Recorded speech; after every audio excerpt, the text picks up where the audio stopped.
आप सभी को मेरा सादर नमस्ते। आज की इस वीडियो में गणेश जी और एक कंजूस सास की कहानी है। बहुत समय पहले की बात है।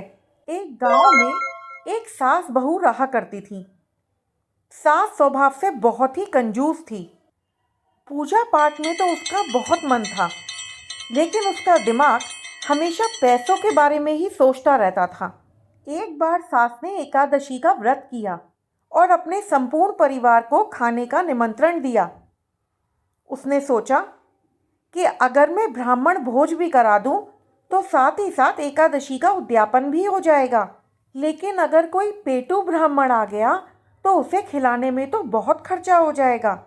यही सोचते हुए सास अपनी बहू के पास गई और बहू से बोली, तुम एक काम करो, मुझे आज एक ब्राह्मण को जिमाना है, तो तुम एक छोटे लड़के को न्योता दे आओ और आज एक व्यक्ति की रसोई ज़्यादा बनाना।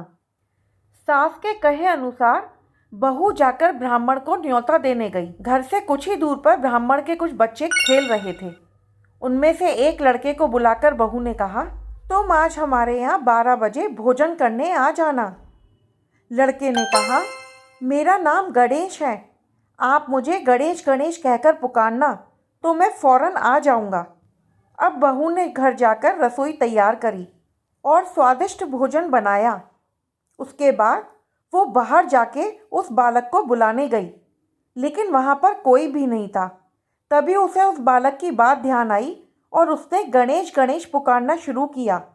तभी अचानक से वो बालक उसके सामने आ गया और वो उसे अपने साथ लेकर घर आ गई। घर आकर बहू ने बालक से कहा, ब्राह्मण देवता आप विराजमान होइए। सास भी उस छोटे से ब्राह्मण को देखकर बहुत ही खुश हुई और मन ही मन सोचने लगी कि चलो कम खर्च में ही आज ब्राह्मण भोज हो जाएगा। ब्राह्मण ने भोजन करना आरंभ किया और देखते ही देखते थाली का सारा भोजन समाप्त कर लिया। उसके बाद बालक ने और भोजन मांगा तो बहू ने उसे और भोजन परोसा, लेकिन उसने वो भी ख़त्म कर दिया और धीरे धीरे उसने घर का सारा ही भोजन समाप्त कर दिया, जिसे देखकर सास बड़ी हैरान रह गई और मन ही मन बहू को कोसने लगी और बोली, ये कैसे को न्योता देकर आई है। लेकिन अब क्या हो सकता था। उस बालक ने भोजन समाप्त किया और उसके बाद अपनी दक्षिणा मांगी। दक्षिणा में बालक ने चांदी का सिक्का मांगा, जिसे सुन बहू परेशान हो गई क्योंकि उसके पास चांदी का सिक्का नहीं था। तो वो फौरन सास के पास गई और सास से उसने चांदी का सिक्का मांगा। पहले तो सास ने बहू को खरी खोटी सुनाई, लेकिन फिर ये सोचकर उसे चांदी का सिक्का दे दिया कि अगर ब्राह्मण को दक्षिणा नहीं दी तो ब्राह्मण भोजन का पुण्य नहीं मिलेगा। इसके बाद बहू ने बालक के पैर पूजे और चांदी का सिक्का देकर सआदर विदा किया। बालक के विदा होने के बाद जैसे ही सास बहू ने घर के अंदर देखा तो पूरा ही घर सोना चांदी हीरे जवाहरातों से चमक रहा था। सास बहू इतना सारा धन देकर बहुत ही प्रसन्न हुई।